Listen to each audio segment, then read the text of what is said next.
이제 의협에 종사할 허락을 받음에 나의 생애를 인류 봉사에 바칠 것을 엄숙히 서약하노라.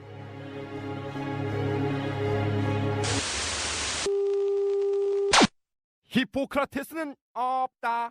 히포크라테스. 차마 기사로 쓰지 못하는 의료계 뒷이야기를 구라로 풀어보는 방송 히포크라테스 시간이 돌아왔습니다. 저는 청년의사 편집국장 양강모입니다. 오늘은 히포크라테스 의협회장 후보 특별 팟캐스트 종합편입니다. 6명의 의협회장 후보를 만난 뒤에 패널들 간의 총평을 이렇게 나누는 시간을 마련을 했습니다. 오신 분들을 소개하겠습니다. 히구라의 고정 패널이신 경희대학교 의과대학 박재영 교수님. 안녕하십니까. 나는 의사다의 고정 패널이신 신재원 의학전문기자님. 네, 안녕하세요. 한국여자의사회 총무이사시자 대한의학회 홍보이사이신 김숙희 선생님. 안녕하세요. 전 대한공중보건의사협회 홍보이사를 역임한 박광호 선생님. 예, 안녕하세요. 그리고 청년의사신문 이승우 기자님 나와 계십니다. 안녕하십니까. 이승우입니다. 네. 아직 인터뷰에 여운이 가시지 않았는데요. 우선 후보자들에 대한 이야기를 하기 전에 현 시점에서 지금 우리 의료계가 닥친 이 현 시점에서 필요한 의협회장상은 어떤 사람이 필요하다 이렇게 생각하는 바를 먼저 이야기하는 걸로 시작을 해볼까 합니다. 돌아가면서 한 말씀 하시면 될 것 같습니다. 신재원 기자님부터 부탁드릴게요. 네, 저는 제가 이제 언론에 있을 때 바라보는 그 의사협회는 굉장히 국민들한테 좀 신뢰를 받지 못하는 그런 집단이었습니다. 그러니까 의사에 대한 신뢰 부족, 그러니까 의사협회에 대한 신뢰 부족이라 직접적으로 얘기할 수는 없지만 그래도 의사협회가 의사들의 대표성 있는 단체이니만큼 국민들과의 어떤 이 멀어진 이 관계를 어떻게 회복할 것이냐. 그러니까 즉 여기에는 이제 어떻게 소통할 것이냐 이런 것과 연결된다고 할 수 있습니다. 그래서 저는 어떤 정책이든 어떤 정책이나 어떤 현안에 대해서 의사협회가 어떤 지지를 받으려면 그 지지가 회원들의 지지도 중요하지만 먼저 국민들의 지지를 받고 그 지지를 받은 여론을 등에 업은 상황에서 어떤 일을 추진해야 그것이 일이 잘 된다고 저는 믿기 때문에 국민들과의 어떤 신뢰, 커뮤니케이션 이거를 잘할 수 있는 후보가 지금 어느 때보다 필요하다. 왜? 어느 때보다 현안이 굉장히 많습니다. 굉장히 중요한 일들이 많고 굉장히 급변하는 변화의 시대에 있기 때문에 그럴수록 이 국민들과의 소통이 중요하다. 이런 말씀을 드리고 싶습니다. 예. 박재영 교수님. 예, 저는 두 가지 말씀드리고 싶은데요. 한 가지는 이 후보들께서 다 모두 말씀하신 부분인데요. 이제 의사협회가 그동안 내부 갈등도 심하고 보면은 어떤 정책을 집행하려고 해도 여러 가지 갈등들이 있어서 잘 안 되는데 그런 면에서 어떤 단합을 하고 그런 리더십이 필요하다. 그런 거는 후보들도 느끼고 의사들 입장에서도 그런 건 필요한 것 같고요. 그리고 두 번째는 좀 후보들도 약간은 이 부분은 크게 관심을 가지시지 않는 것 같은데 의사협회가 우리나라 의사를 대표하는 단체이기 때문에 국민들과 대화하는 또 국민들의 뜻을 묻는 그런 데 좀 관심을 둬야 되지 않나 싶습니다. 아무리 좋은 의료 제도가 있다고 해도 환자 없이 의사가 존재하지 않는데 이 부분에 대해서 좀 강조를 해야 될 것 같습니다. 네, 김숙희 선생님. 네, 두 분 선생님들 국민과의 관계라든지 아니면 또 윤리적인 문제에 대해서 잘 말씀해 주셨는데요. 저는 개헌가의 입장에서 한마디 하면요. 우선은 일반 회원과의 소통이 굉장히 중요하다고 생각이 듭니다. 또한 의사사회가 아주 다양한 직역을 갖고 있기 때문에 그 모든 직역을 좀 어우릴 수 있어서 같이 상생할 수 있는 그런 회장이 좀 나왔으면 좋겠습니다. 또한 모든 면에서 투명함, 그거를 좀 내세웠으면 합니다. 박광호 선생님.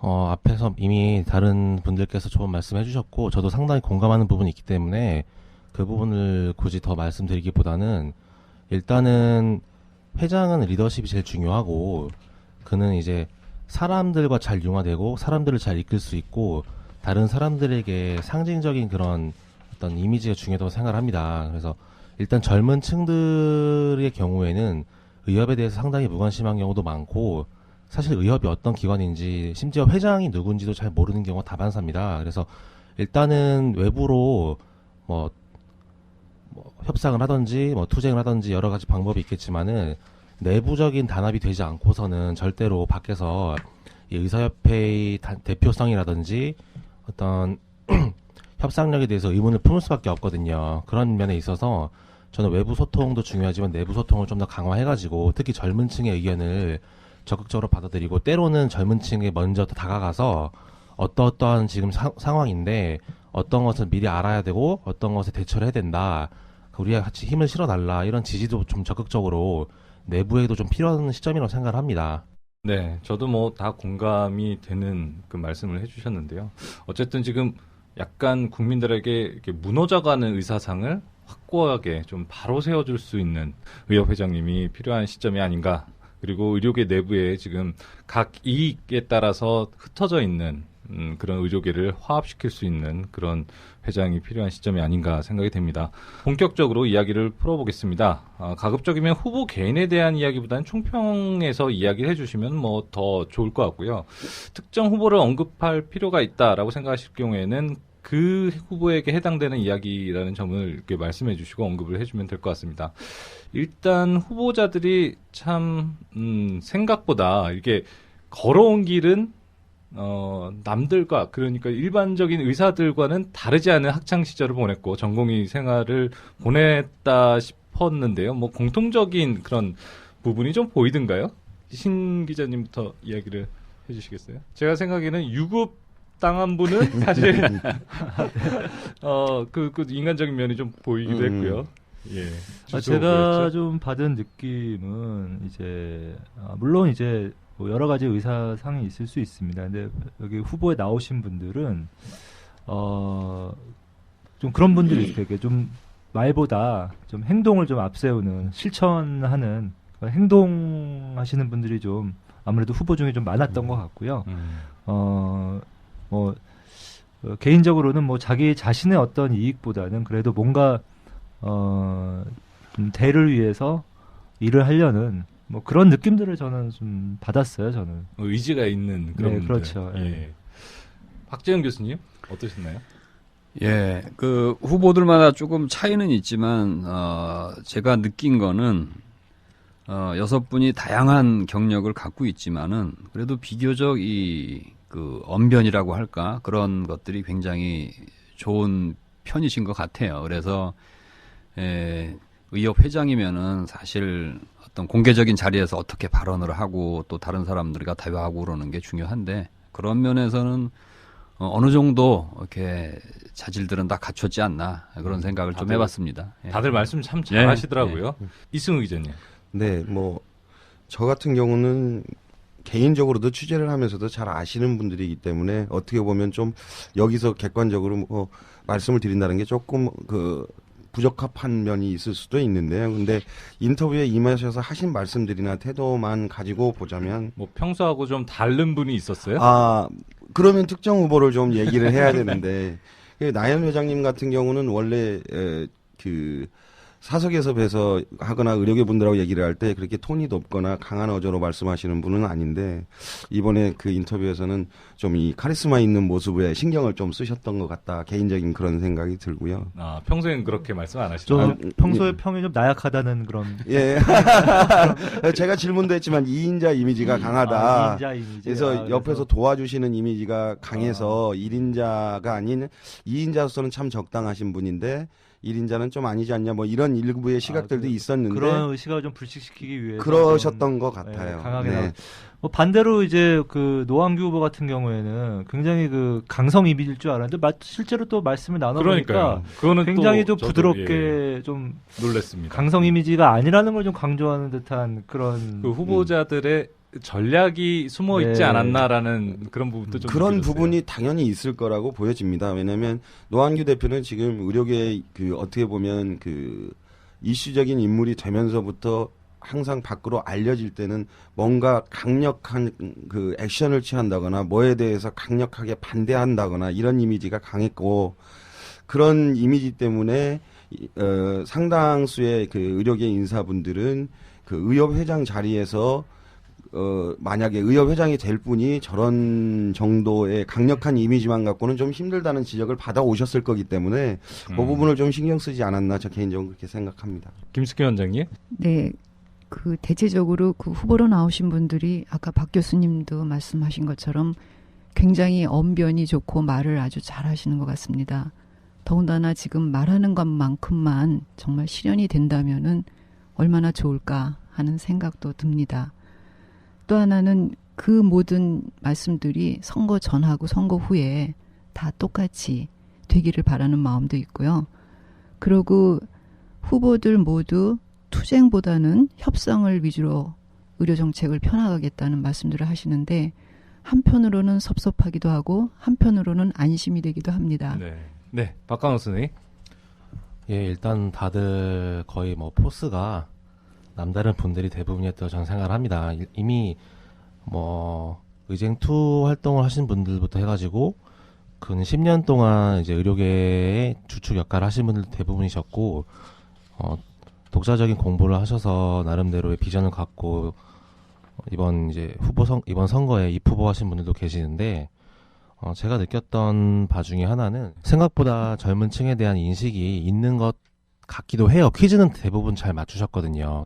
제 생각보다는 확실히 젊은 층들에 대한 인식이나 관심이 많았던 걸로 생각합니다. 또 이제 공통적인 점이 있었는데 저희 공통 질문이기도 했지만 의협이 공익단체의 성격과 그리고 또 이익단체의 성격 이 두 가지의 그 갈등이 있다라는 부분은 후보들 모두가 느끼고 있는데 해결 방법은 조금씩 다른 부분도 있고 공통점도 있었습니다. 대표적인 공통적인 부분은 그런 부분은 있기 때문에 별도의 산하의 이익, 그 개헌가의 이익을 담당하는 그런 그 의원협회나 개헌가 협회나 뭐 이런 별도의 단체를 두고 또 병원협회는 그 단체와 격을 갖게끔 해서 의협 산하에 두자 뭐 이런 얘기를 하셨는데요.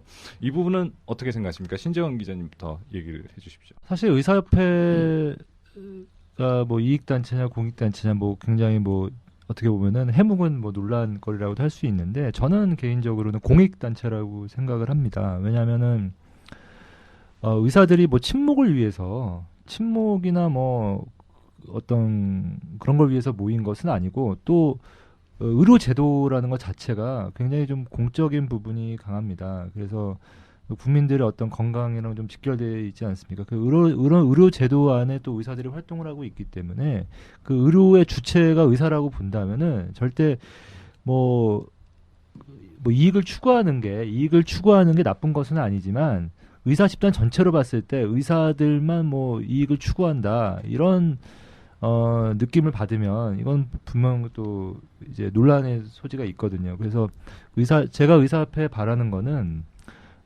좀 이익단체로서 모습보다는 좀 공익단체로서의 어떤 모습을 더 많이 보여줬으면 좋겠다는 게 사실 개인적인 바람이거든요. 분리하는 부분, 의원협회에서 이익단체로서의 역할을 하는 부분에 대해서는 찬성하시는 편이신가요? 저는 그것도 충분히 논의될 수 있는 방법이라고 생각을 합니다. 그러니까 현실적으로 뭐 어떤 회원들의 요구나 이런 이익을 좀 더 가져와라 이런 회원들의 현실적인 요구가 있을 때 그것을 전폭적으로 수용하기가 좀 어려운 부분이 있어요. 그러니까 뭐 집행부, 회장을 비롯한 집행부에서 회원들의 어떤 이익을 추구하다 보면 또 전체적으로 큰 것을 잃을 수도 있기 때문에 그런 부분에 있어서 좀 더 자유로워진다면은 그런 이익단체를 좀 분리해서 산하에 둘 수도 있다고 저는 충분히 논의될 수 있는 그런 방법이라고 저는 생각을 합니다. 예, 박재영 교수님. 네.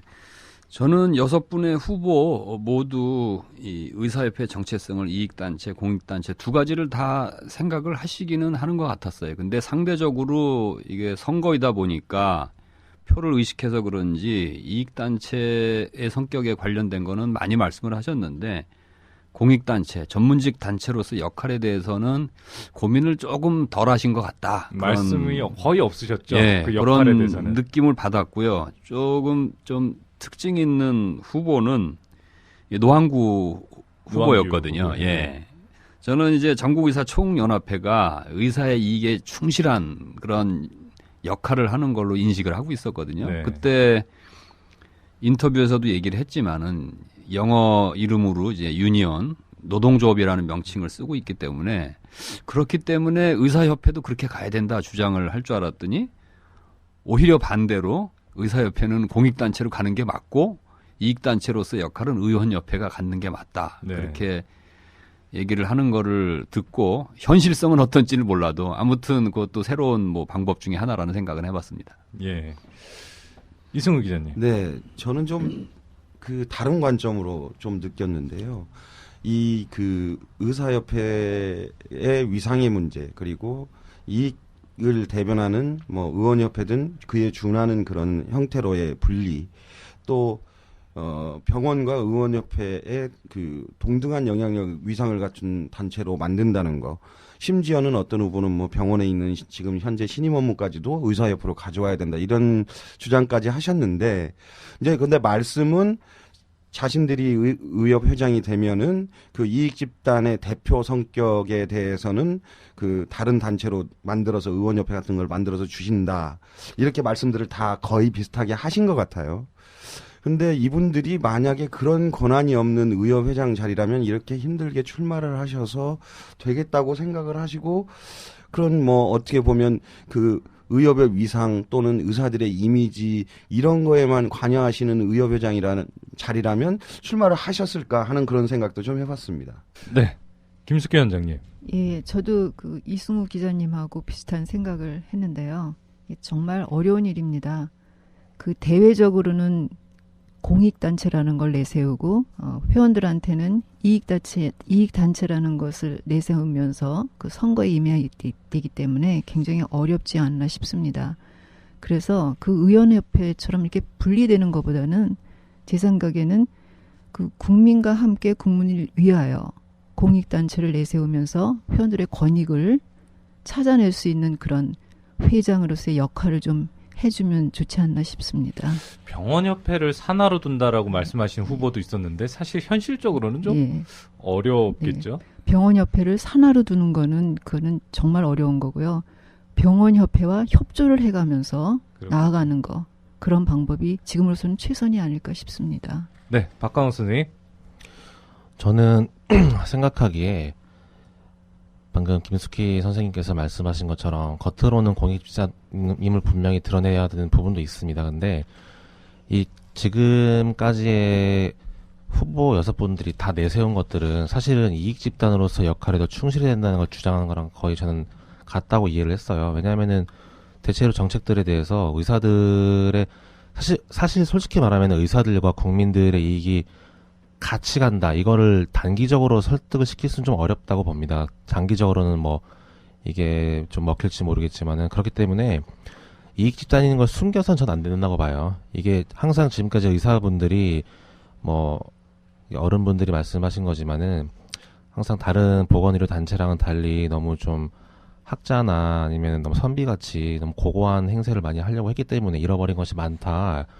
그런 뉘앙스를 주신 것도 분명히 있으신데 공익집단의 역할을 하는 건 좋은데 분명한 거는 이익집단의 역할도 충실히 해서 이를 좀 더 활성화시키는 게 필요하다고 생각하고 저는 이익집단이 우선시라고 봅니다. 의쟁 투쟁 경험이나 문제가 생겼을 때 투쟁을 통해서 풀어나가는 것도 해법이다 라고 얘기하시는 후보들이 의외로 꽤 많으셨고요. 나연 후보 정도가 아마 조금 스탠스가 다르지 않았나 라는 생각이 들었는데요. 이런 부분에 대해서는 어떻게 생각하십니까? 신재영 기자님? 네, 제가 생각하기에는 이제 그 주수호 후보하고 그 노한규 후보는 좀 아무래도 이 사안에 따라서 투쟁도 어떻게 불사할 수 있을 거라는 저는 생각이 드는데 나연 후보 같은 경우는 조금 온건책을 많이 말씀하셨어요. 어떤 심평원 간의 관계도 그 어떤 대화로서 그리고 거기 있는 어떤 인적 네트워크를 활용해가지고 하겠다. 그러니까 어떤 직접적인 투쟁 방식보다는 뭔가 이렇게 친화력으로 좀 해보겠다.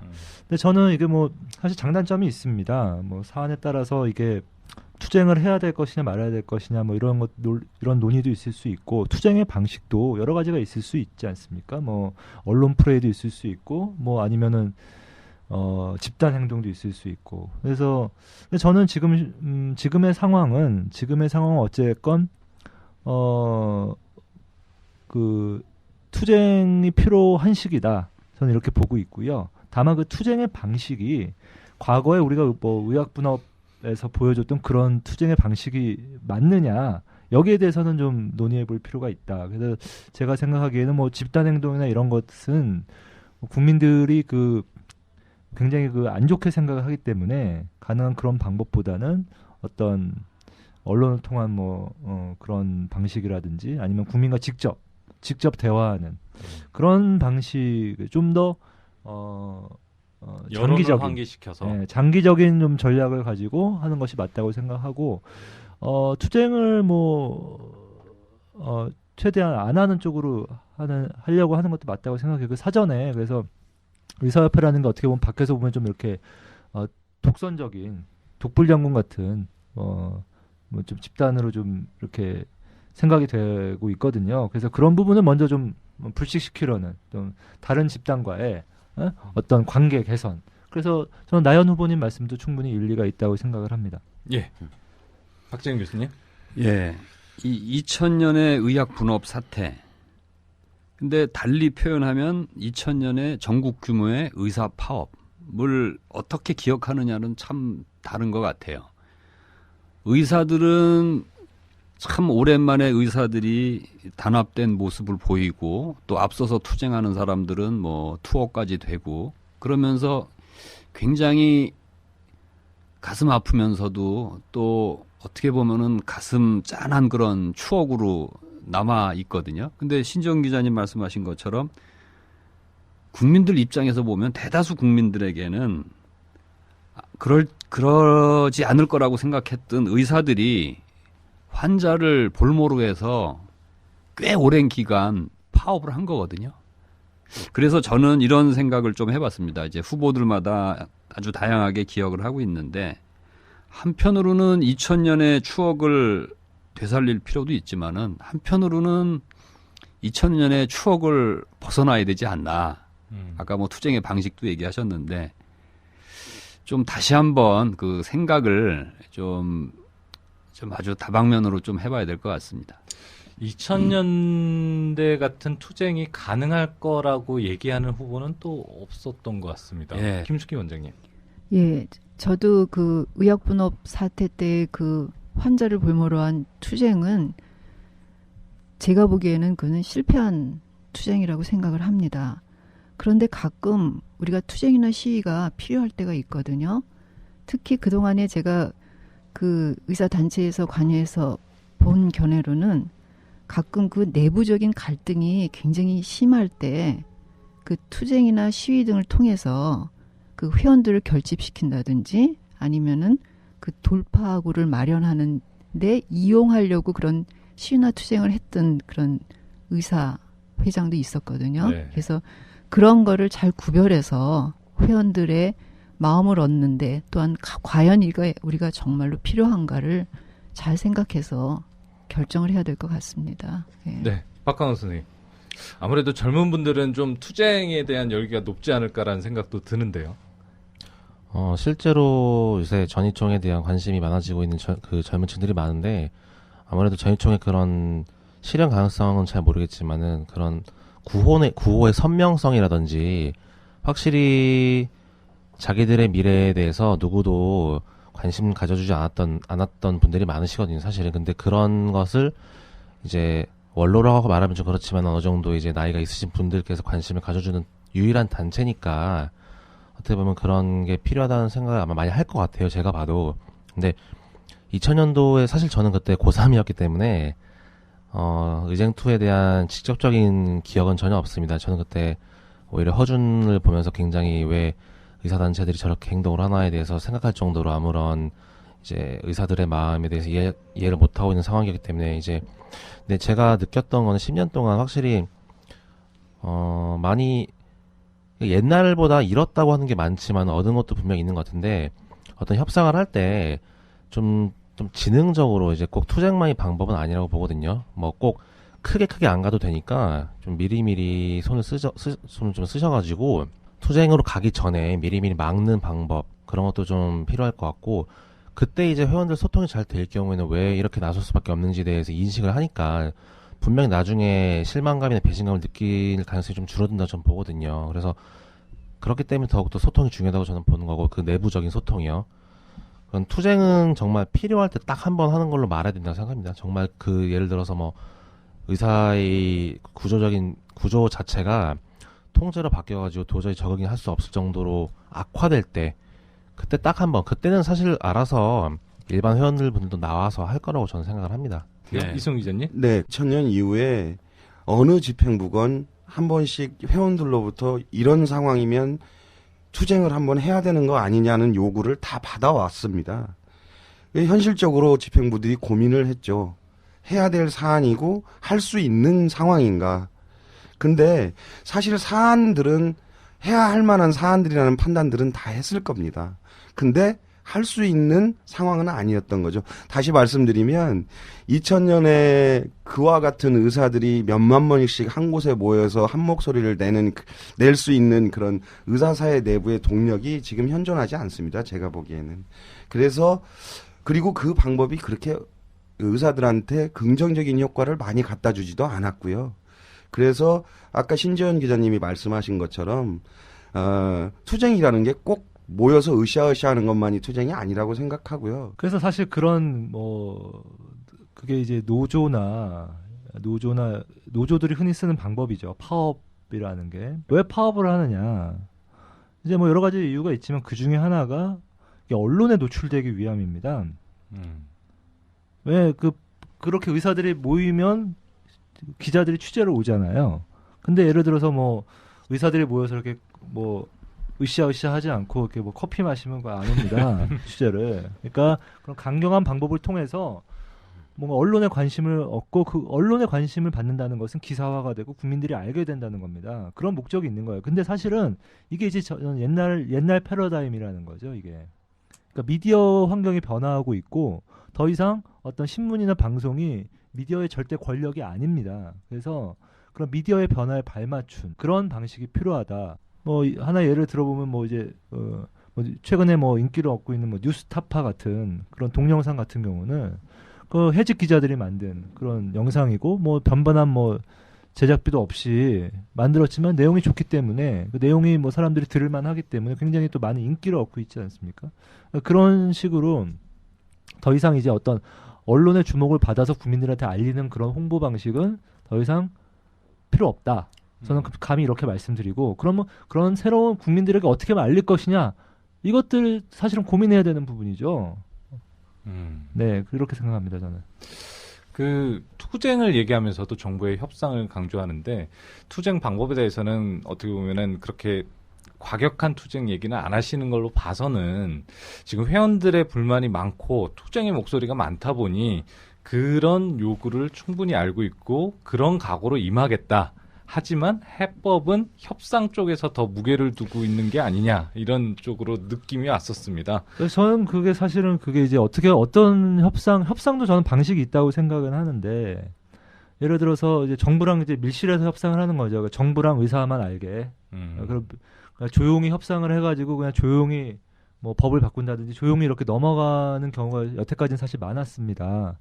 근데 사실 어떤 게 바뀔 때 사실 국민들이 거기에 대해서 좀 알아야 될 의무가 있다고 저는 알 권리가 있다고 생각을 하거든요. 국민들의 뭐 생활에 영향을 미치는 건 뭐 어떤 거든지. 그렇기 때문에 저는 예를 들어서 모든 거를 다 어떤 뭐 협상하는 걸 일일이 다 공개하라는 그런 뜻이 아니라 그거에 대한 어떤 사안에 대해서 미리부터 좀 이렇게 알리는 작업을 왜 안 하느냐. 사람들이 좀 알고 있어야. 예를 들어서 뭐 총액계약제 아는 사람이 있습니까? 뭐 의사협회에서 지금 뭐 회장 되면 당장 이게 닥친 문제인데 총액계약제 아는 국민 10명 중에 1명도 안 될 겁니다.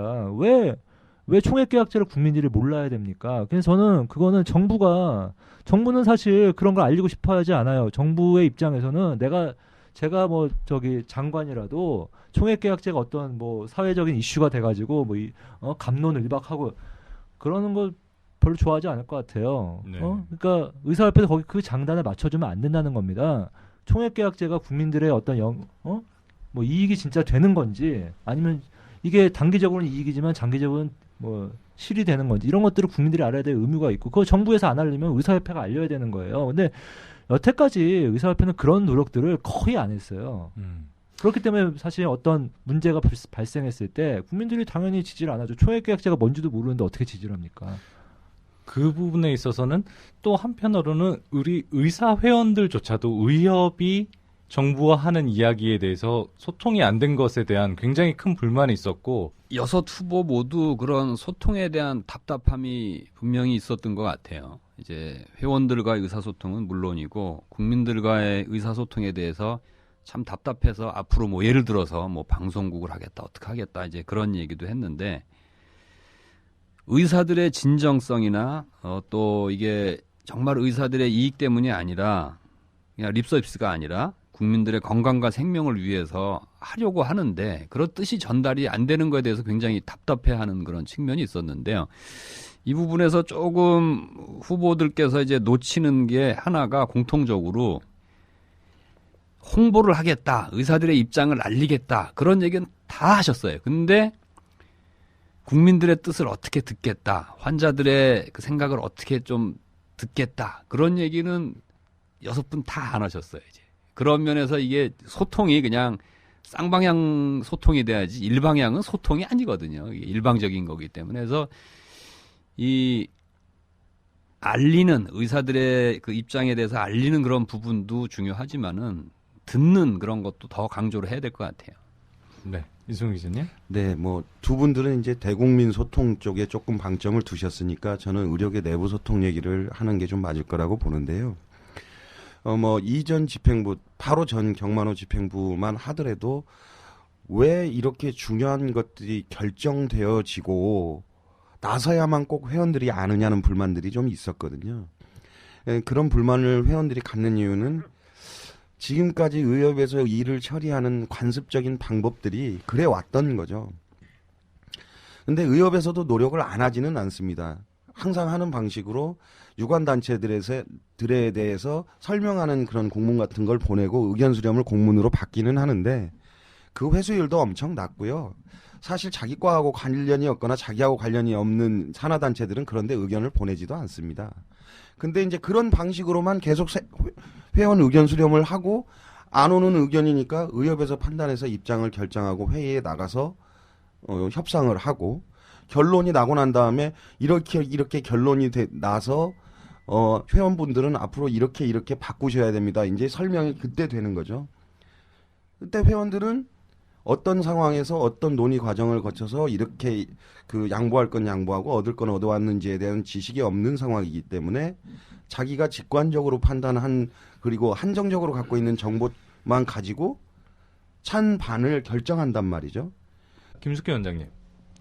네, 우리가 항상 소통이 중요하다는 말은 하지만 대부분의 회원들은 사실 관심이 거의 없습니다. 그렇기 때문에 그 관심을 유도할 수 있는 방법을 찾아야 됩니다. 그러기 위해서는 끊임없이 노력을 해야 되는데 계속적으로 아무튼 끈질기게 어떤 사안에 대해서 설명하고 또 그리고 가르쳐야 됩니다. 사실 회원들은 자기가 하고 있는 거 외에는 잘 알려고 하지 않거든요. 네. 그리고 항상 바쁩니다. 다들 바쁘기 때문에 그분들을 끊임없이 그 의식화시킨다고 저는 그러거든요. 네. 항상 알려주고 우리가 이렇게 해야 된다는 거. 그게 뭐 리더십이라면 리더십일 수도 있겠습니다. 그 방법은 SNS도 있을 것이고 그리고 사실 그런 거를 사용하지 않은 의사들이 대부분 또 많습니다.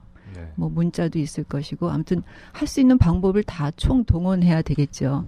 하지만 그렇게 쉽지는 않을 거라고 생각은 합니다. 네, 회원들 스스로도 네. 관심을 가져야지만 또 해결이 되는 그렇죠. 부분이긴 한데 젊은 의사들 입장에서 보면은 또 거기에 이의가 있을 수도 있을 것 같기도 합니다. 박하원 선생님.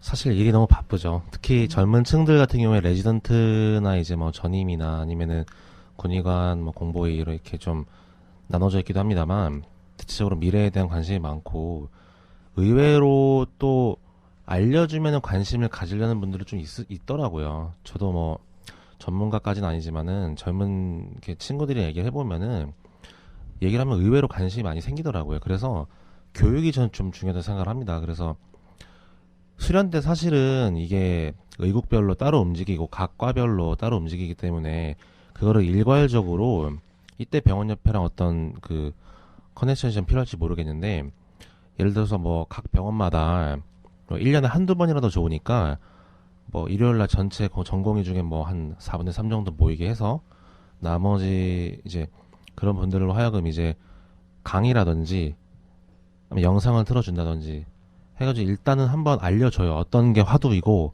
왜 이걸 알아야 되고 젊은 층과 어떤 관계가 있는지. 그러면은 사실 젊은 층 같은 경우에는 SNS라든지 뭐 그런 인터넷 사용이 능하니까 그렇다고 이제 나이 있으신 분들이 떨어지는 뜻이 아니고요.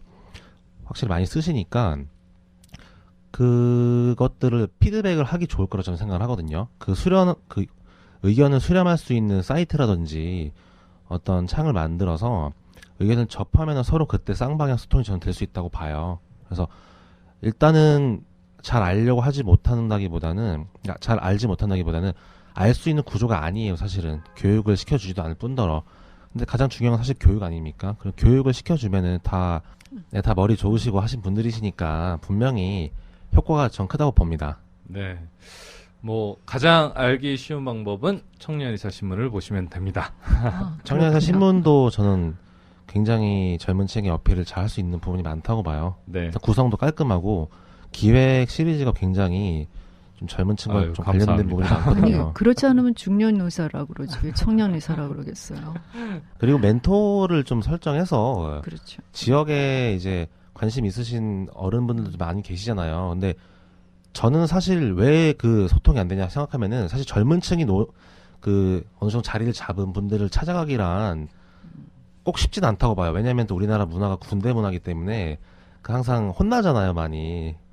그럼 먼저 그 나이가 있으신 분들이 마음을 연다는 걸 보여주셔야 그러면 또 자연스럽게 소통이 된다고 볼 수 있거든요. 근데 전공의 오리엔테이션은 1년에 한 번씩 거의 있어요. 있는데 이제 그 OT 때는 근데 이런 정책이라든지 어떤 게 이슈에 대한지 바깥 그렇죠. 세상 얘기를 잘 안 해주니까. 뭐 물론 바깥 세상 교육이 많이 들어갑니다. 요즘에 많이 들어가고 유명한 강사들 많이 부르는데 정책 부분에서도 강의가 좀 있었으면 좋겠다 이런 말씀이신 거죠? 좀 많이 늘려야 된다고 봐요, 저는. 그거를 이수하지 않으면은 시험을 보는 게 제일 좋습니다. 사실은 시험을 봐야 됩니다. 네, 나중에 전공의 해보시면 알겠지만 저는 전공의 기간에는 그거 안 가려고들 다들 힘씁니다. 그게 또 현실이기도 해서 결국에는 또 회원 개개인들의 관심이 또 중요하다. 뭐 이렇게 결국엔 그렇게 되지 않을까 싶은데요. 네. 시험을 봐서 그거를 통과하지 못하면은 성적에 넣어버린다. 예. 야. 전 아직 수련 안 받았는데 제가 큰일 났습니다 이제. 항의 들어올 것 같은데 그러면 아무래도. 뭐 소통의 방법론은 얘기 많이 하신 것 같아요. 후보자들께서 뭐 방송국을 만드시겠다, SNS를 활용하겠다라고 했지만 뭐 구체적으로 어떻게 목소리를 듣겠다라든지 어떤 방식의 소통의 자세를 가지겠다라는 이야기는 조금 없었던 부분이 아쉬움으로 남는 것 같습니다.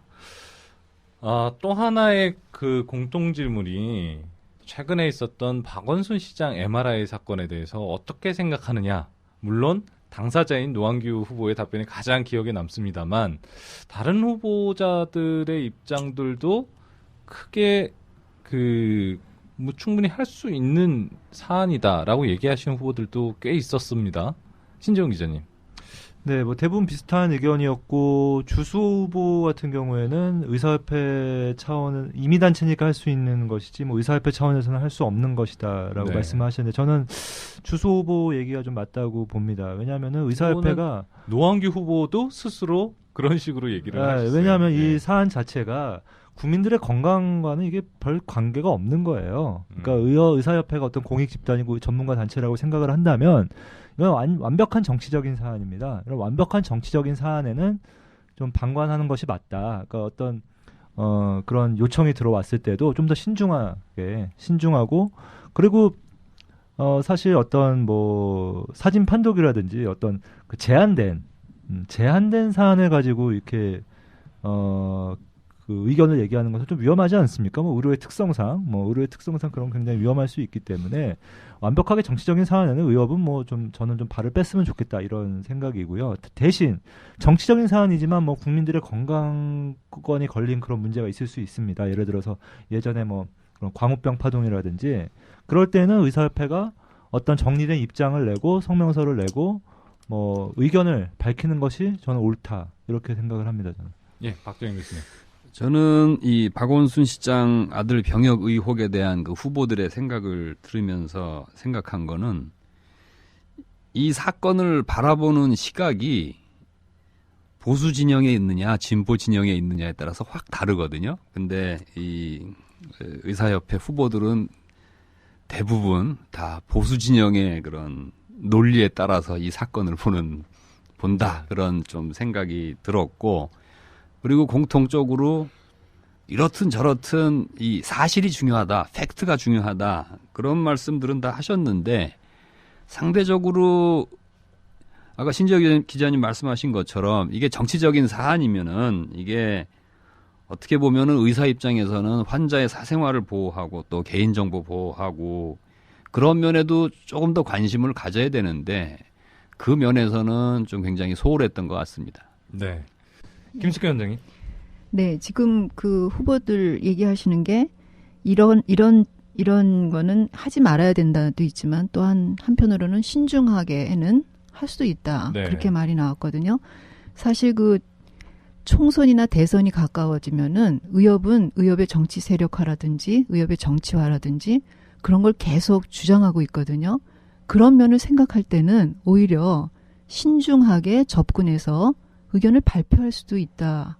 저는 그렇게 생각도 합니다. 네, 신중하게 발표할 수도 있다. 박광호 선생님. 이게 항상 저는 결과적으로 저는 생각을 하는데 정치적이라는 거는 일단 처음에는 좀 많이 역공을 맞았죠. 뭐 엄청나게 뭐 인터넷상으로도 난리가 났고 특히 진보 진영으로부터 폭풍이 좀 많았다고 보는데 그 다음 전 대처가 좋았다고 봐요. 대처는 명쾌하게 한 문장 그냥 의학적 소견일 뿐이고 이게 박주신 씨랑 꼭 연관이 있다는 보장은 없다라고 했는데 그 뒤로 실제로 마무리가 좀 잘 됐어요. 분위기를 보면은 그 다음에 그렇게까지 뭐 계속 들끓는 것도 아니었고 그냥 바로 잠잠해졌고 사실 그 전희총 노한규 대표의 이제 이 기사를 내보낸 그 발표를 함으로써 보도자료를 낸 다음에 이제 여론의 이슈를 이제 한 몸에 받고 그 다음에는 자기들의 어떤 행동을 할 때 일면 뭐 헤드라인을 실어주기까지 했다는 말을 했는데 뭐 결론적으로는 저는 잘 해결이 됐다고 봅니다.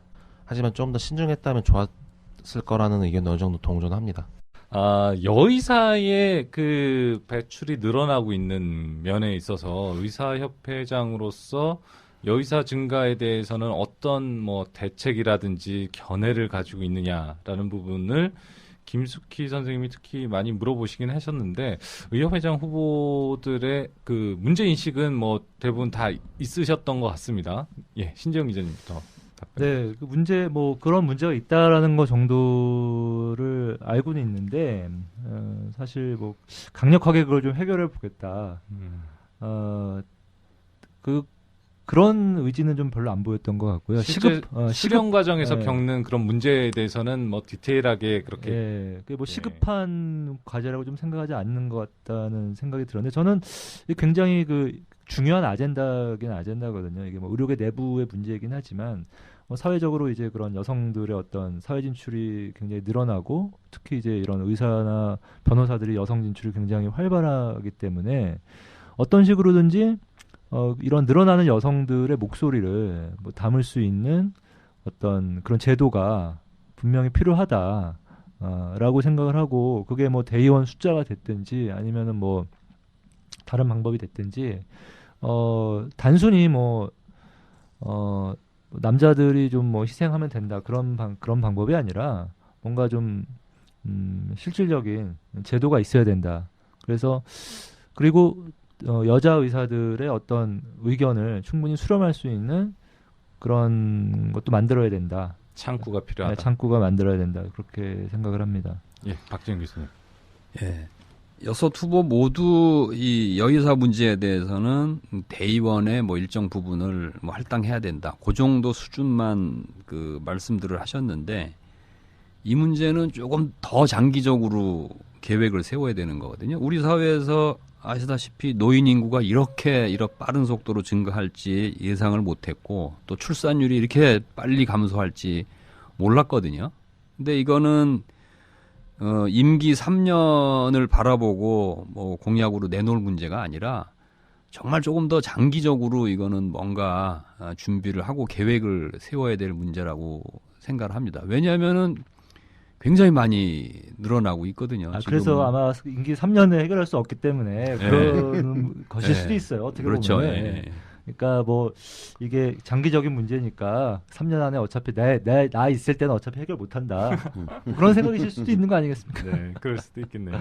지금 저출산 문제하고 굉장히 관련돼서 계속 전공의 하면 그래도 꽤 아무튼 우리가 배려해야 되고 또한 이렇게 장려해야 되는 그런 가임 여성들이거든요. 네.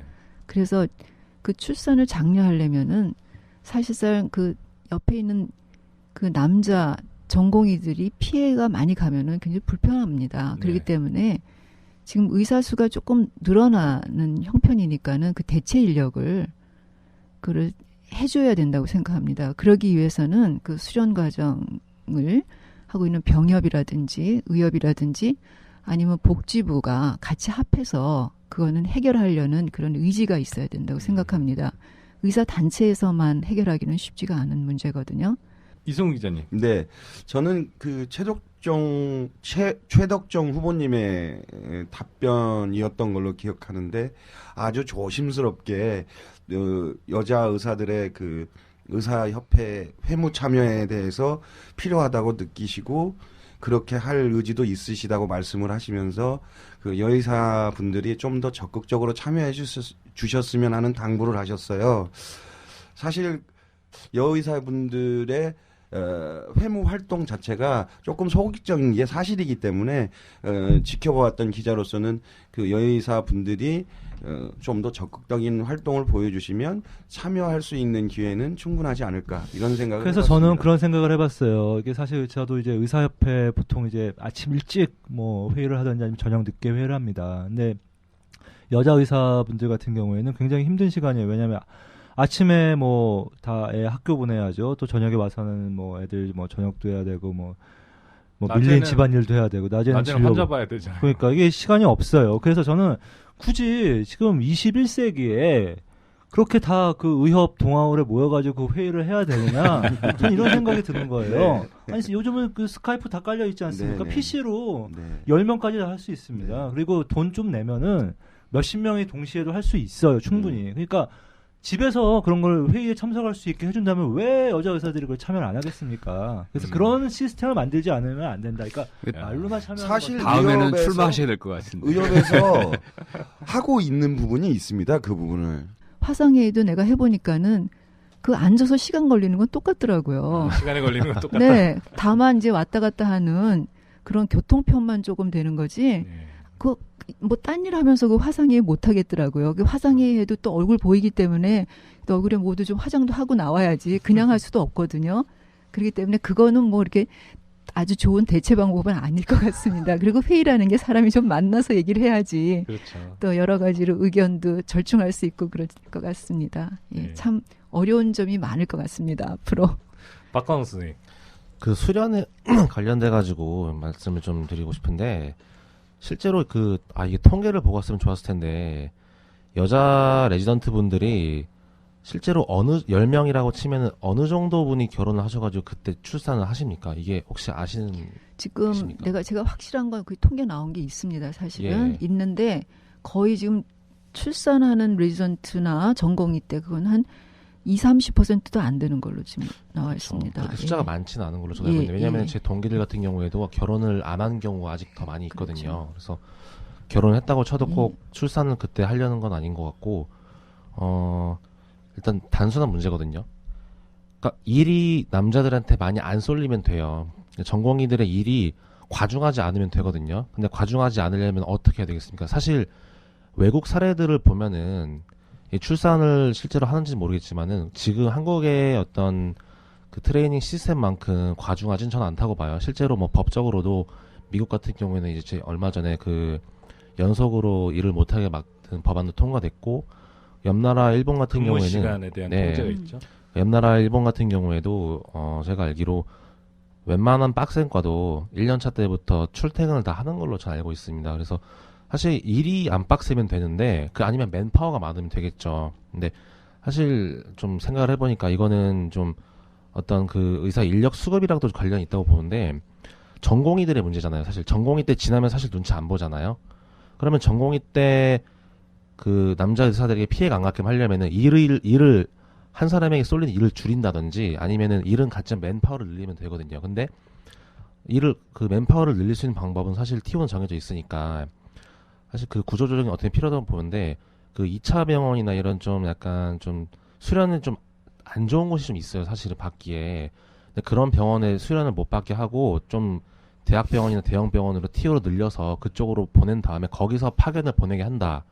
그러면은 주로 맨파워가 부족하지 않게 되니까 어느 정도 효과가 있을 것 같기도 하고, 그리고 사실 일이라는 건 사실 이거는 설정하기 나름인데 확실히 외국보다는 좀 많이 힘든 것 같아요.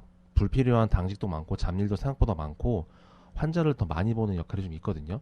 그 부분을 좀 조정해가지고 전임이나 뭐 교수진이나 같이 합의를 해서 전공의들이 쏠리는 걸 줄일 수 있도록 한다면은 좀 어느 정도 남자 레지던트들의 그런 좀 피해의식이라 할까요? 그런 것도 좀 없어질 거라고 봅니다. 전공의 과정 끝나면은 출산이나 그런데 별 문제가 없을 거다라고 지금 얘기를 했는데요.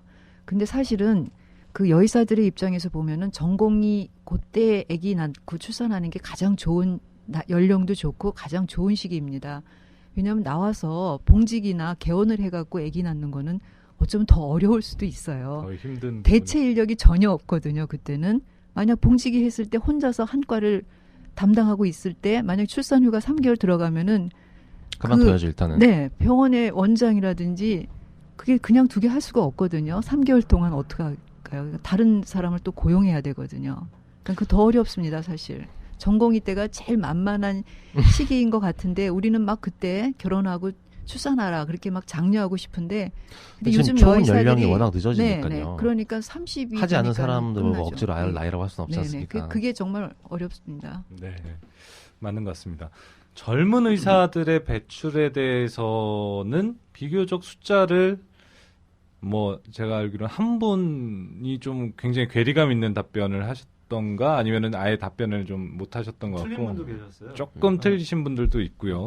뭐 어쨌든 의사의 배출수 특히 젊은 의사들에게 굉장히 부담이 될 것 같다라는 이야기는 많이들 하신 것 같습니다. 신정 기자님. 그것도 이제 이 여의사 문제랑 약간 마찬가지인데 사실 젊은 의사들의 어떤 불만의 목소리가 굉장히 많지 않습니까? 근데 젊은 의사들이 불만이 표출됐을 때 그것이 받아들여지는 게 없어요. 그러니까 그런 여론이 뭐 수렴되고, 그러니까 결국은 뭐 젊은 의사들은 젊은 의사들끼리 모여서 그냥 저기 집행부 성토하고 뭐 그리고 선배들 원망하고 그렇게 돼서는 안 된다는 겁니다. 그런 것들이 그런 목소리들 어떻게 하면 좀 협회에 반영할 것인가 이런 부분을 고민해야 되는데 뭐 그런 문제가 있으니까 알고 있고 뭐 그런 문제를 어떻게 좀 잘 해결해야 되고 원론적인 말씀들을 많이 하셨어요. 근데 그 강론으로 어떻게 하겠다. 그 젊은 의사들의 불만을 어떻게 잠재우겠다. 젊은 의사들한테 어떤 혜택을 주겠다. 어떻게 끌어들이겠다. 어떻게 참여시키겠다. 이런 구체적인 방법을 말씀하시는 후보가 저는 제 기억에 없어요. 있습니까 혹시? 저는 없는 걸로 기억을 하거든요. 그래서 이게 저는 좀 문제라고 생각을 합니다. 정말 젊은 의사들을 말로만 좀 이렇게 화합을 하겠다는 건지 방법을 제시해야 될 거 아닙니까? 그 회장에 출마하셨으면은 방법론을 제시해야 되는데 그런 걸 좀 제시하지 못해서 좀 아쉬웠다. 저는 이 부분에 신재원 기자님 그 말씀을 들으면 노한규 후보는 상당히 조금 그 불만이 있으실 수도 있겠어요. 왜냐하면 그분이 지금 이끌고 있는 전속 단체의 주축 세력이 되게 젊은 의사들이고 그 사람들을 참여시켰다고 자기는 생각하고 의협에도 그 방법을 통해서 만드시겠다고 생각을 하고 그런 취지에서 말씀을 하신 분이기 때문에요. 근데 그게 그 전유총이라는 조직과 의협은 또 다른 거니까 어떻게 될지는 잘 모르겠습니다만. 그러니까 이제 그 반대 개념인데 네. 그러면 이제 전유총은 젊은 의사들이 주축이 된 네. 거고 노한규 후보는 이제 전유총을 대표하는 분이시니까 그러면 그분한테는 반대의 질문이 있을 수 있습니다. 그렇습니다. 그러면 그 의사협회 단체 수많은 단체가 있지 않습니까? 그리고 그 단체를 끌어가는 분들은 되게 나이 드신 분들이에요. 그럼 그분들과의 화합은 어떻게 하겠다 이런 말씀은 안 하셨어요. 그러니까 마찬가지로 뒤집어서 노한규 후보는 그런 문제에 대한 어떤 방법을 좀 제시해야 된다. 저는 이렇게 생각합니다. 예, 박재현 교수님. 예. 그 박광업 선생님이 이제 젊은 의사를 대표해서 여러 가지 질문을 하셨는데 제가 받은 느낌은 무엇보다 중요한 거는 지금 뭐 이 전공의를 하든 아니면은 뭐 공중보건의를 하든 지금 당장에 뭐 어떤 대우를 받고 어떻게 처우를 개선해야 되느냐 그거보다는 미래가 어둡다 그런 말에 그 젊은 의사들의 그 불안이 담겨 있는 거거든요. 그래서 의료 인력이 많이 배출이 된다든지 의과대학이 뭐 새로 신설될 그런 조짐이 있다든지 뭐 서울과 지방의 문제라든지 해서 사실은 젊은 의사들의 고민은 이게 젊은 세대로 끝날 고민은 사실은 아니거든요. 그렇죠. 예. 그렇기 때문에 이런 질문에 대해서 후보들이 대부분 그냥 원론적인 대답에 그친 거 아닌가 생각을 합니다. 그러니까 쉽게 얘기하면 참 고생 많다. 구체적인 보관이 있으신데 아마 다 가지고 있는 계신데 그걸 발표하면 이제 상대 후보가 그걸 공약으로 쓸까봐. 그걸 쓸까봐 아마 발표를 못 하시는 것 같아요. 그러니까 다 방법은 있으시라고 저는 생각을 합니다. 네. 저는 이 주제만 나오면 3년마다 한 번씩 좀 안타까운 탄식이 나오는데요. 이게 선거 구조상 젊은 의사들 표를 무시할 수 없기 때문에 선거철에는 많은 배려를 할 것처럼 말씀들을 하십니다. 그리고 나서 당선이 되시면 그때도 젊은 의사들은 선거철에 요구했던 걸 그대로 요구하죠. 근데 회장님이 되시고 나면 이제 잘 모르는 어린애들이 이렇게 얘기하는 거 뭐 원로 어르신들이나 대의원분들이 얘기하는 거 이거하고는 좀 평가나 가치를 다르게 또 다시 생각을 하시는 것 같아요. 근데 그 사람들한테는 선거철이라고 해서 안 절실한 문제가 아니고 회장이 당선되신 이후라고 해서 안 절실한 문제는 아니거든요. 그래서 좀 그런 부분들에 대해서 진짜 후배 의사들의 목소리에 대해서 선거철에만 표가 많으니까 배려해서 일단 많이 뺏기지 않아야겠다는 생각으로 대처하시지 말고 좀 진정성 있게 진지하게 고민을 좀 하셔서 가능한 해결책들을 좀 내놓으시고 해서 그 젊은 의사들한테도 좋은 평가를 받는 의협 회장님이 좀 되셨으면 좋겠다 그런 생각이 듭니다. 숫자들을 맞춘 거는 이제 사실 전 당연하다고 봅니다. 왜냐면은 기초적인 질문이지 않습니까? 이게 뭐 어려운 질문도 아니고 그것만으로 사실 젊은 의사들에게 관심 있다고 보기는 좀 어렵죠. 그건 당연한 상식이라고 할 수 있으니까요. 의협회장 후보로 나오실 정도면은 단순히 뭐 숫가를 올려야 된다 아니면은 뭐 숫자를 줄여야 된다 그런 의견이 좀 주였던 것 같아요. 근데 조금 더 어떤 현실적인 발언을 좀 하시면 좋지 않았을까 하는 그런 아쉬움은 좀 있었습니다. 네, 김숙규 네. 선생님. 그 배출에 대해서는 잘 알고 있지만 그 젊은 의사들하고 어떻게 소통하고 어떻게 그들의 문제를 해결해 줘야 할 것인가에 대한 거는 답변이 좀 미흡했다고 저는 생각을 합니다. 그래서 그런 면에서 좀 더 의협회장이 되실 분들은 좀 더 노력하고 그 방법 같은 거를 좀 찾아보는 게 좋을 것 같습니다. 네. 젊은 의사의 배출에 대해서와 또 이게 좀 연관돼 있는 젊은 의사 문제하고 또 연관돼 있는 문제 중에 하나가 그 PA 문제가 있었어요. 우리 박강업 선생님이 질문을 했었는데 이 PA 문제에 대해서는 비교적 거의 다 부정적으로 얘기를 하셨습니다. 제 기억에는 나연 후보만 문제를 현실적으로 알아보고 풀어보겠다라고 해서 약간 보류하는 듯한 인상을 주시긴 하셨는데 신재용 기자님. 저는 이 피해 문제에 관해서는 비슷한 생각을 가지시는 것 같아요. 이게 뭐 의사의 어떤 고유 권한이고 현행법 위반이고 사실 뭐 이거를 위해서 뭐 법을 고친다거나 그런 일은 좀 있을 수 없다고 좀 생각을 하기 때문에 뭐 정답은 없다고 생각하는데 피해제를 아예 없앨 거냐 현실적인 문제가 또 있지 않습니까? 그래서 현실적인 문제가 있기 때문에 그럼 어느 정도까지 허용할 거냐 그런 부분에서 좀 여론 수렴이 좀 필요하다. 그래서 여론 수렴을 해서 좀 결정하는 것이 옳다. 저는 이렇게 생각합니다. 네, 박지영 교수님. 사실 이 문제에 대해서는 대부분의 후보들이 PA 제도에 대해서 PA 양성화에 대해서 반대한다. 그런 입장을 확실하게 표명을 하셨는데 사실은 해결책은 별로 없어 보입니다. 왜냐하면은 지금 대학병원에 주로 PA가 대학병원의 외과계, 뭐 흉부외과나 외과에서 사실은 전공의 역할을 대신하고 있는 거거든요. 근데 가만히 하는 일을 살펴보면은 수술을 할 때 조수를 하고 그다음에 병동 환자 관리하고 그러는 거거든요. 근데 이 문제에 대해서 많은 후보들이 그러면은 돈을 좀 써서 전문의를 고용해서 일을 하면 되지 않나 그런 말씀들을 하셨는데 어느 정도는 해결이 될 겁니다. 근데 하는 역할을 살펴보면은 굉장히 굳은 일이거든요. 그거를. 그렇죠. 전문의가 기꺼이 나서서 아무리 돈을 많이 주면 또 혹시 할 수도 있겠죠. 근데 병원의 구조상 그렇게 되지는 않을 거라고요. 그러면은 이런 굳은 일을 하는 역할을 과연 전문의가 할 수 있을까? 저는 그 부분에 대해서는 좀 회의가 생깁니다. 지금 후보자들은 돈을 많이 써서 병원이 그래서 PA 대신에 의사를 쓰도록 예. 하자라는 입장을 보이셨거든요.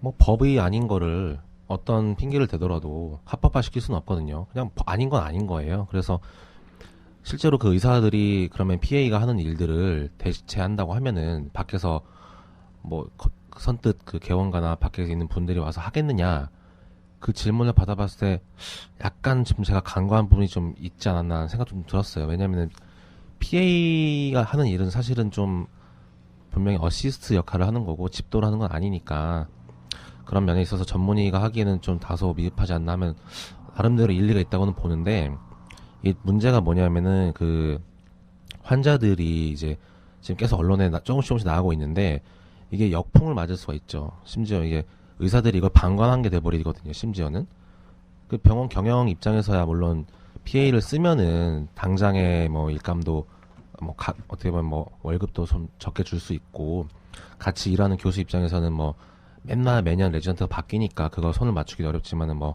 숙달된 몇 년 동안 숙달된 계속 같이 호흡을 맞췄던 분들이라면은 본인들의 어떤 수술 속도 단축이라든지 뭐 실력이나 업적을 이루는 데 있어서 분명 유리한 게 있으니까 그거를 좀 뿌리치기 힘든 유혹이 있다고 보는데 그냥 냉정하게 봐가지고 범죄 행위라고 저는 봅니다. 그래서 그걸 그냥 안 하면 됩니다.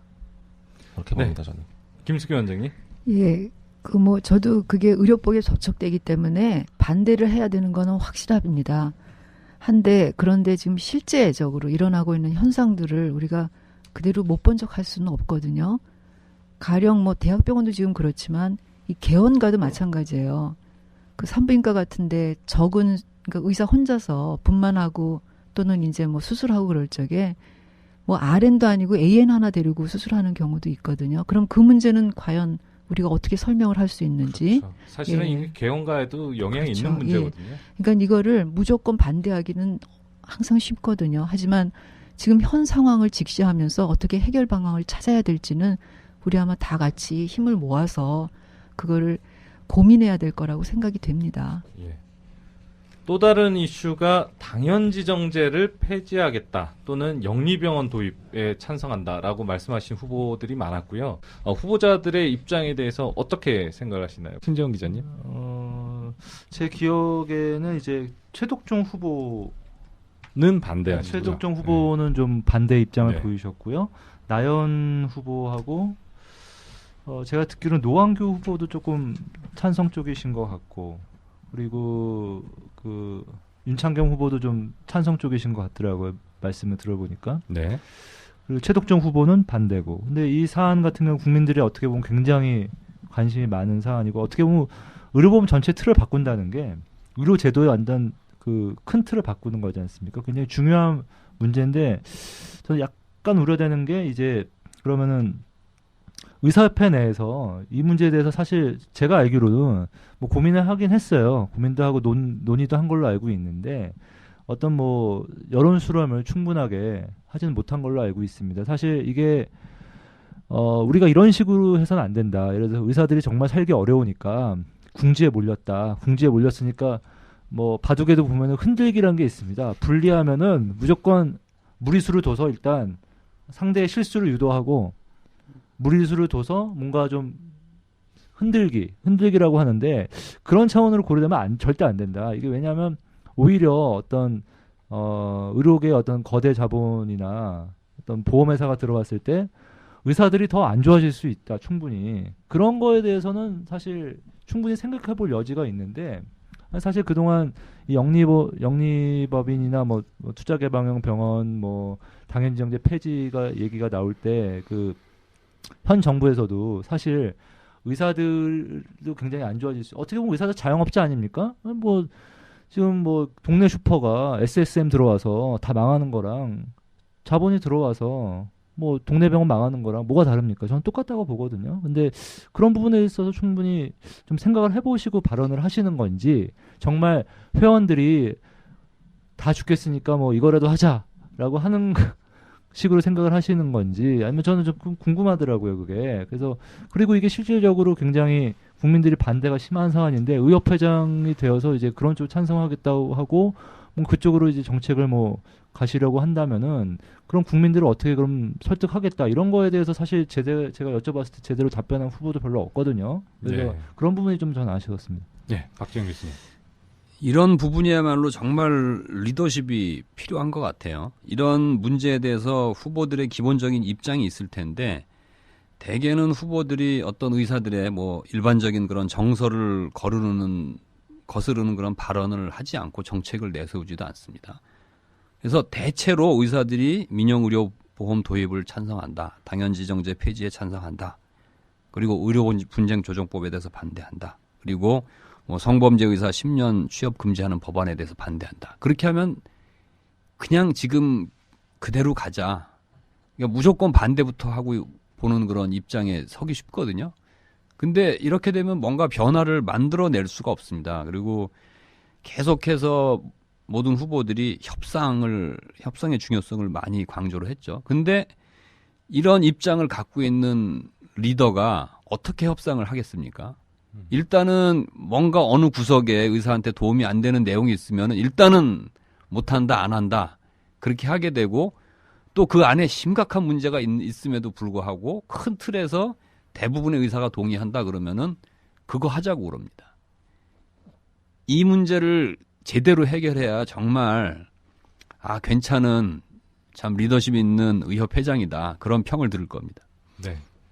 네. 이승훈 교수님.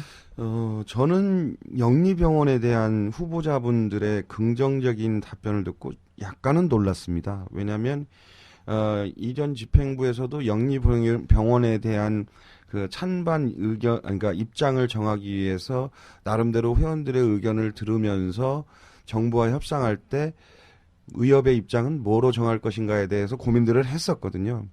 거기가 이제 논의가 중단된 딱 시점이 어디까지였냐면 영리병원을 전략적으로 한정된 지역에서 한번 도입하는 것까지는 허용을 해보자.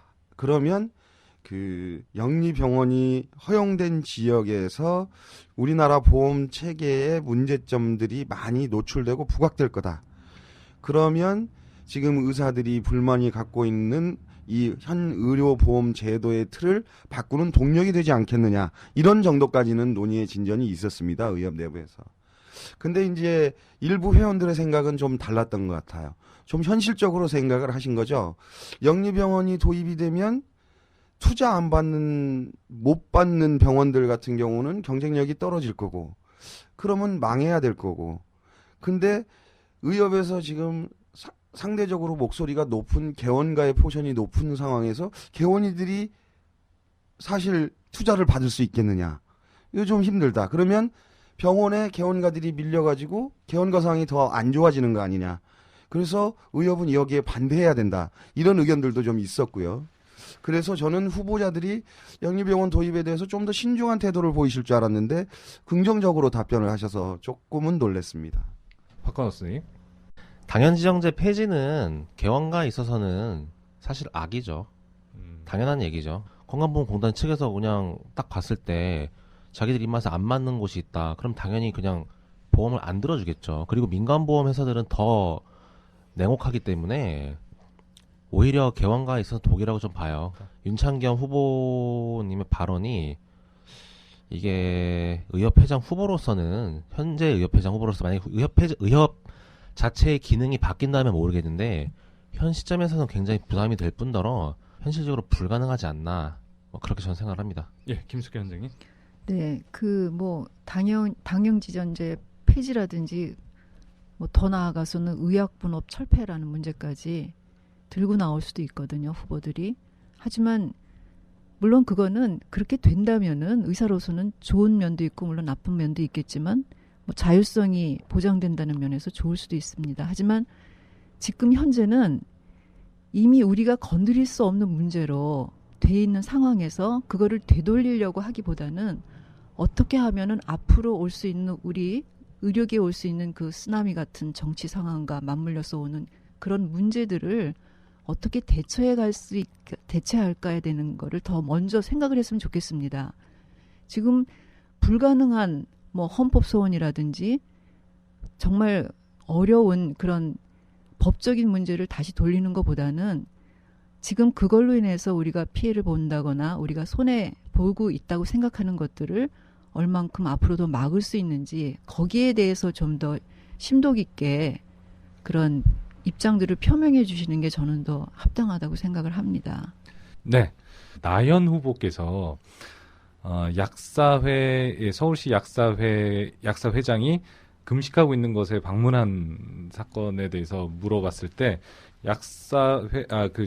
일반 약 슈퍼 판매권에 대해서는 의료계가 간섭할 것은 아니라고 생각한다라고 얘기를 하셨단 말이에요.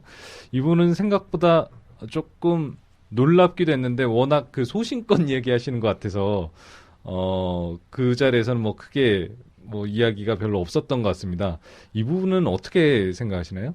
저는 그 격려하러 가셨다고 그랬잖아요. 뭐 친한 사이고 같이 뭐 서울시 의사회장이시니까 뭐 약사회장 이렇게 하시는데 가서 방문을 할 수 있다고 생각하는데 뭐 정치적인 어떤 의견이 달라도 가서 격려할 수 있는 거 아닙니까? 저는 그렇게 보고요. 다만 이제 그 의사들이 그 문제에 대해서 방관하고 있어야 된다. 거기에 대해서는 저는 찬성을 할 수가 없습니다. 왜냐하면은 그게 다 국민과 건강과 직결되는 문제인데 그 약사들의 반대하는 논리가 이게 뭐 국민들의 안전성에 문제가 있기 때문에 이런 논리를 들지 않습니까? 그래서 그런 논리를 좀 깨는 데는 의사들이 관여를 해야 된다. 뭐 그 정도는 뭐 안전하다라고 의사들이 계속 주장을 하고 물론 실제로도 그렇게 주장을 해서 그렇게 관철된 걸로 제가 알고 있습니다. 그래서 그런 뭐 관여할 문제가 아니라고 보는 시각은 조금 저는 아니라고 안 맞다고 보고 근데 뭐 격려 방문은 충분히 할 수 있다고 생각합니다. 뭐 정치적으로 약간 의견이 달라도 충분히 그렇게 할 수 있는 인간적으로 할 수 있는 거니까. 저런 시각은 좀 있었던 것 같아요. 이게 일반 의약품 수퍼 판매는 어떻게 보면은 의사하고 약사하고 뭐 그 서로 대립할 문제는 어떻게 보면은 아니거든요. 아닙니다. 예. 네. 예, 그렇기 때문에 굳이 의사 단체가 그 문제에 대해서 마치 약사회와 어떤 이익을 가지고 다툼하는 것처럼 그런 모습을 보이지 않겠다. 그런 취지에서 뭐 물러서는 그런 모습을 보일 수는 있을 것 같아요. 네. 네. 그 패널분들도 잘 기억이 나실 겁니다. 나연 회장님이 자기의 장점이 뭐라고 생각하느냐고 꼽아보라고 했을 때 그 친화력, 인간관계 맺는 거 이런 걸 강조하셨어요. 뭐 옆에서 지켜본 사람 입장에서 그 부분은 의료계 인사들도 상당 부분 인정하는 부분이거든요.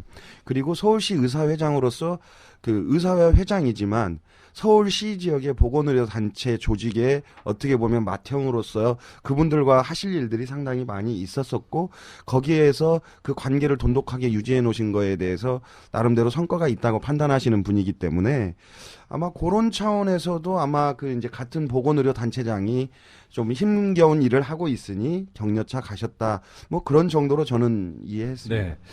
이제 뭐 거의 마무리 단계인데요. 좀 인상 깊은 후보의 말, 또 이 후보가 인터뷰하시면서 좀 기억에 많이 남는다. 아니면은 이렇게 말한 거는 조금 부적절하지 않았는가라는 부분이 있다면 돌아가면서 얘기를 해보도록 하겠습니다. 김숙희 원장님 먼저 부탁드리겠습니다. 예, 저는 그 질문도 조금 그랬지만 대답을 한 거에 대해서 답변한 거에 대해서도 굉장히 재미있기도 하고 어이없기도 한 게 우리 박강업 선생님이 질문한 어떤 후보를 좋아하고 어떤 후보를 미워하냐 그런 거에 대한 답변인데 미워한다기보다는 그냥 예, 마음에 안 드냐 싫어한다는데 이제 그런 답변인데 안 맞느냐 이런 예, 취지였습니다. 거기에 대해서 너무 노골적으로 속마음을 드러내신 그런 후보님도 있었고 예, 아니면 저희가 방송에는 삐 처리를 했습니다. 그래서 예, 돌려서 말하신 분도 있었고 아주 점잖게 말씀하신 분들도 있었기 때문에 그 부분이 굉장히 좀 재미있었던 것 같습니다. 네, 질문 준비를 좀 잘한 것 같네요. 박가원 선생님은 어디 뭐 어떤 후보 기억에 남는 후보 있습니까? 후보 한 명 한 명을 얘기해 주셔도 됩니다. 순서대로 말씀드리면 주수호 후보님 같은 경우에는 처음으로 이제 임하셨기 때문에 사실 저도 좀 많이 긴장된 상태였어요. 그래서 사실 잘 기억이 안 나는데 어떤 비교적 되게 솔직하게 심지어 유급 얘기까지 해주셨던 것 자체는 인간적인 면을 좀 보여주신 게 아닌가 좀 생각도 들고 그 회장을 하실 때 당시에 왜 본인이 아무것도 안 한 것처럼 보였을 수밖에 없었는가에 대해서 안 한 게 아니고 그거를 언론화 시키고 자꾸 드러내면 파트너십이 무너지기 때문에 어쩔 수 없는 상황이 있었다는 거를 말씀해 주심으로써 어느 정도 무능과는 좀 거리를 벌릴 수 있는 계기가 되지 않았나. 해명의 기회가 네, 된 해명의 것 기회가 같다. 되지 않았나. 네. 저는 그렇게 생각을 합니다. 그럼 후보가 이제 우리 방송을 평할 때 그렇게 해주셔야지 되는 건데.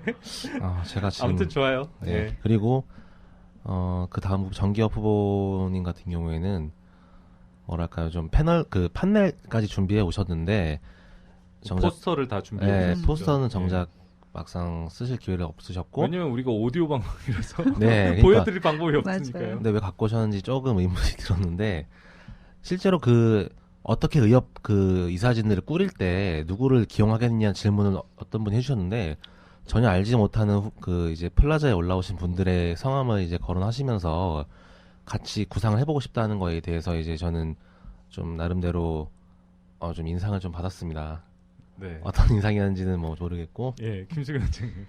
저는요 아주 인품이 훌륭하신 후보님도 계시고 또한 아주 의료 정책에 대해서 아주 해박한 지식을 가지신 분도 있고 굉장히 아무튼 그 복지부 장관이나 국회의원을 하셨으면 하는 그런 분들도 있었거든요. 그래서 그분들의 그 좋은 점만 딱 모아갖고 아바타를 하나 만들고 싶은 그런 생각도 했습니다. 네.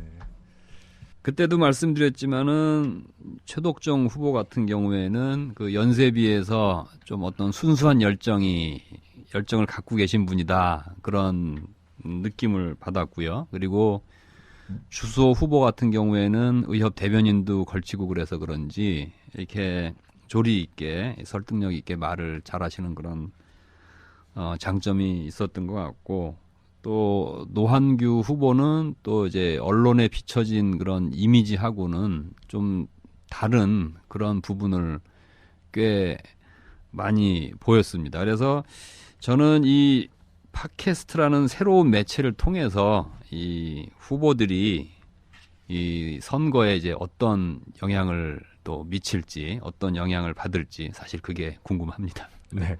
신재영 기자님.